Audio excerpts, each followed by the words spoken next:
Maverick 100.9, Aggie Lands Country Alternative. It's Corliss, and I'm joined by my friend Jeremy Olson. And Jeremy, this is like really cool and really funny all at the same time because you and I have kind of been buddies for a couple of years now, you know? Absolutely. It's been a definite journey to get here. So I'm finally here. I made it. Yay. You made it. Usually it's the other way around. I usually meet artists on Zoom and then I run into them at award shows, but our relationship has been polar opposite. Oh yeah. It's been so good. I mean, it's so much fun to run into, especially at like TCMAs and stuff like that. It's just so much fun. We always have a good time. It's just because I'm ridiculous and I look like a character out of a children's storybook. Yeah, but you're my people. So we fit together. It works really well. So I'm really excited about this interview. Other interviews I'm not so excited about. This one, oh yeah, this is like the number one. Forget those other interviews. Best interview ever right here. Right, exactly. Well, we are here with purpose. You have released some brand new music. You've got a new single called Until I Met You Girl. Tell me a little bit about this before we take a listen. This is a song that actually was in the works probably about 3.5, 4 years ago. Wow. I started working on it. I actually wrote the song, oddly enough, to enter the songwriter competition for the Texas Country Music Awards. Oh, no kidding. This song is a story about, it's like probably 3 or 4 different relationships. And I just kind of threw it in there. And it's really that first love kind of thing that we all kind of experienced the first time around. It's like, you're like, nah, man, I'm good single. I'm just going to go do my thing and enjoy my life. And no one can tie me down. And then you meet that one person and it just hits you and it just stops you in your tracks and you don't know how you got there. You're grateful that you're there, but you have no idea how you got there. It just kind of stopped everything. And all of a sudden this person means everything to you. It's one of those kind of coming of age story kind of things. I thought it was kind of fun.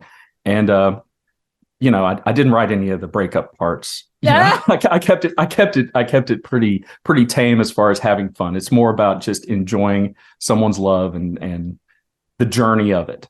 Oh, I know that story all too well. It's like, it's my own. It's like you're writing about me. That's crazy.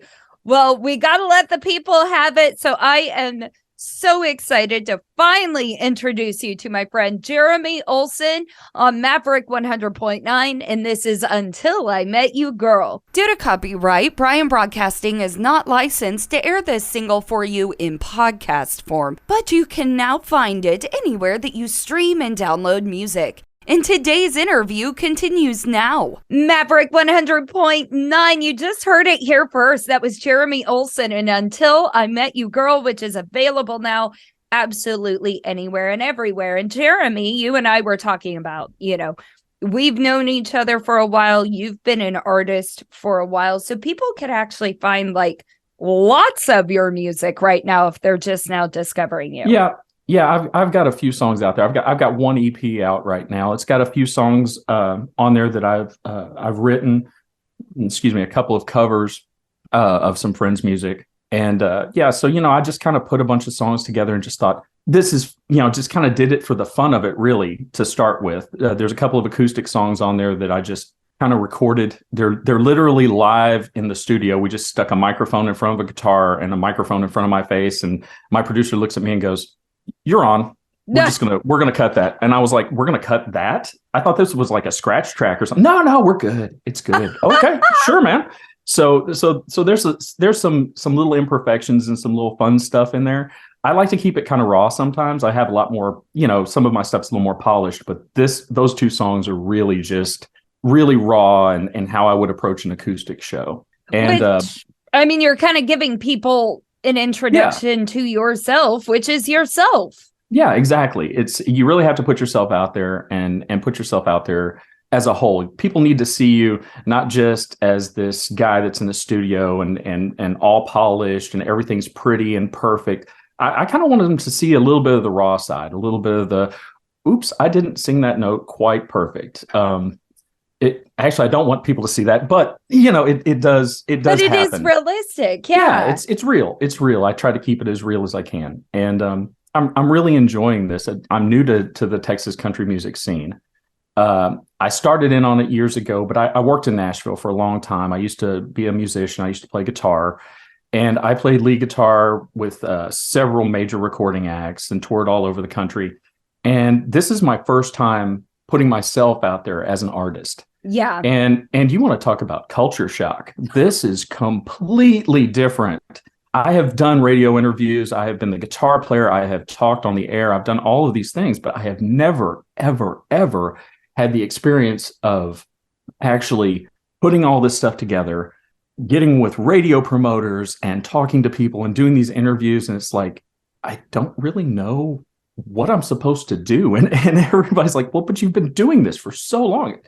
No, I've been doing it from a whole opposite spectrum. It's a whole opposite end of the spectrum. So it's like, you guys tell me what to do and I will smile and do it. And I dance, monkey dance. That's what I'm doing. So, but it's been a trip and it's been so much fun. And going to award shows and meeting my friends there. I have so many friends in the Texas industry and in Nashville as well. And it's so great to meet up with everybody. It's like family. Yes. And I know we've talked about that a couple of times. Oh, absolutely. It's because so we much. do. We get our little reunions and I understand being on different sides of it. Like I have people that'll interview me for like podcasts, like industry podcasts, and want to talk to me about what my job is and yada, yada, yada.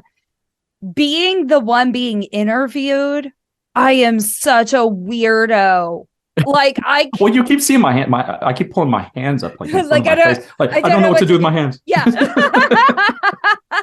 It is kind of a culture shock. And so are you originally from Texas then? Yes, ma'am, I am. I am born and raised in Victoria. It's the crossroads. I am right in the dead center of Houston, San Antonio, Austin, Corpus Christi. I'm just right dead in the middle of all of that.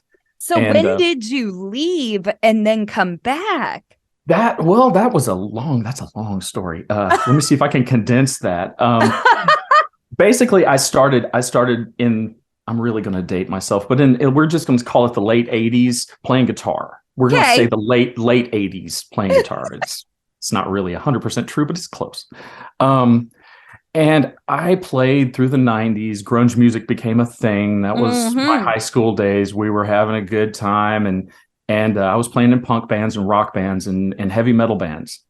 And a buddy of mine said, hey, man, after I played my, 300th battle of the band and won, and I got my $40, it was so cool, man. There were four of us on stage. Each one of us got $40. We thought we were like on top of the world. Yes. And my buddy is like playing guitar in a country band. He goes, yeah, man, we just played a New Year's gig, and here's my $600. And I'm like, that's a living, man. How you could make a living like that? So he said, you need to try country music. So I got into it. Next thing I know, I'm in dance hall bands. Next thing I know, I'm in Nashville. And, it just kind of progressed from there. And about 1999, 2000, I joined up with a young lady by the name of Allison Page. And she released a song called End of the World on the Capitol Records label. And we toured and worked. And she went ahead and went off kind of on her own into another label. She switched to Curb Warner. And I kind of went with her for a little bit, and then I kind of got an offer to stay on with Capitol and kind of work with a few other artists, and the rest is history. Yeah. Then I came back, got full custody of my daughter back then, and she was little, and I was like, I'm going to be a stay-at-home dad. So I did my best to come back out of the industry a little bit, take a step back. I played as much as I could, but I kind of backed out of it.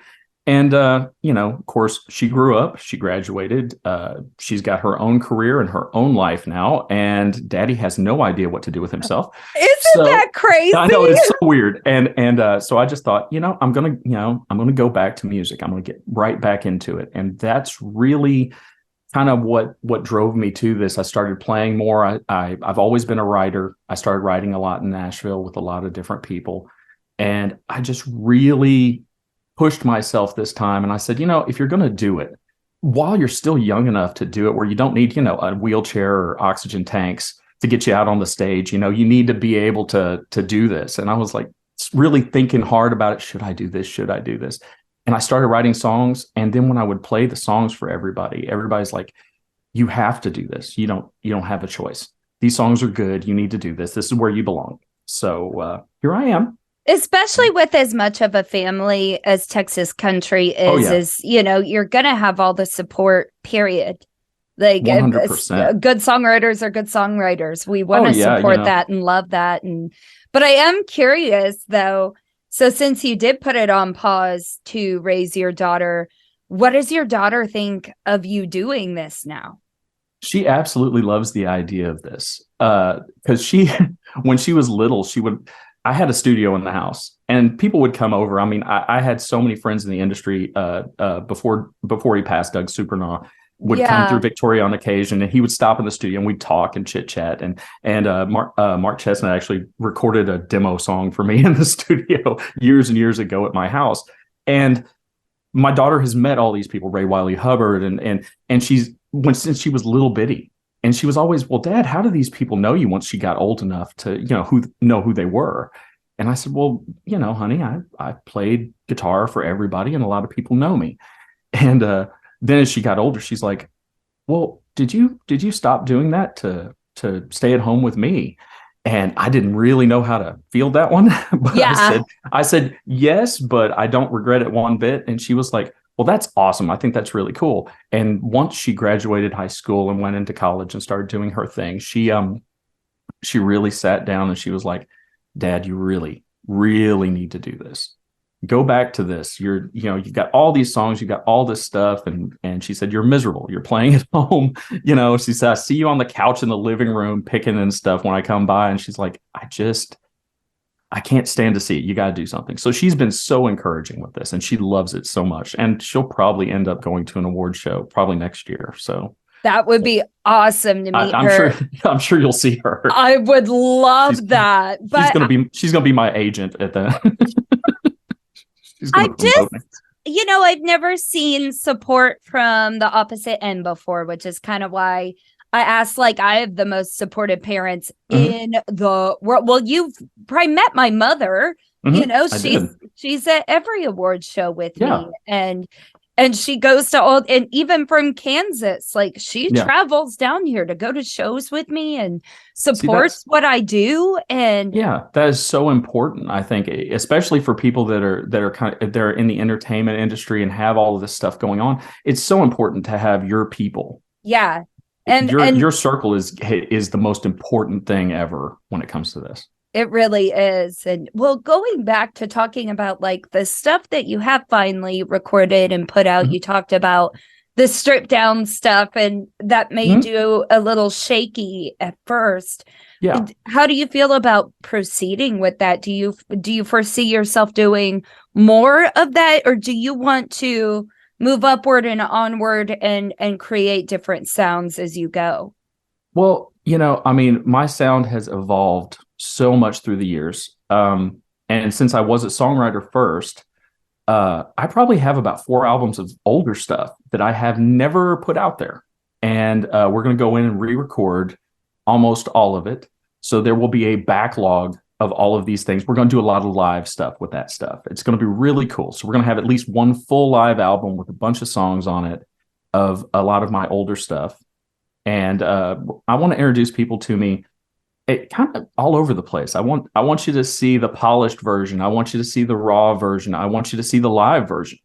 Our live shows right now, like I was kind of saying earlier, the band has kind of taken a little bit of hiatus. We're doing some member changes. We're working on some things, but our shows are very much concert experiences. We want to bring the crowd into it. Big harmonies, lots and lots of instrumentation, big show. And we want to draw you in. But at the same time, my favorite part of any night that we play is I grab my acoustic guitar and I get a stool and I sit out there and, 3 or 4 of the guys get behind me and we just do big harmonies and we sing acoustically and just do even a cappella stuff sometimes to kick off songs. It's an overall experience. And I think that that's what's going to reflect in like my albums and the things in the future. I really want people to see that. Well, I'm really looking forward to the future of what all you have coming. You know, it's funny. Like I said, I've run into you so much. We've had such nice conversations, but I feel like I just learned a whole new side to Jeremy Olson, you know? Yeah, I'm eclectic. What can I say? I have so many different influences and so many different ways of performing these songs. It's like every song that you hear on the record or whatever you're listening to on streaming or whatever it's just one version of it. I have multiple versions of all of these songs, and I just kind of decide to change them up on occasion. Yeah. And it's really crazy to me how my life has really, as far as basically, how I like to approach my music is very different from all angles. And I really want people to experience it, like I said earlier, basically from start to finish. Yeah. I've been playing with the idea of kind of like really doing some like, inside the studio kind of social media stuff. Yeah. And just doing a few videos, do some Instagram stuff. And it's like, okay, I want you to see what really happens. And we can't show everything because it's just such a long process, but yeah. But just kind of give you the highlights of how it goes. And so many people are doing that now, but I really want people to see it kind of from beginning to end, just kind of see, I've even been kind of toying with the idea of maybe having, YouTube or Instagram or even TikTok help me write a song. Yeah. And move forward with it like that. And then actually record it in the studio and show you what goes into it. Now you know what it takes to write good lyrics.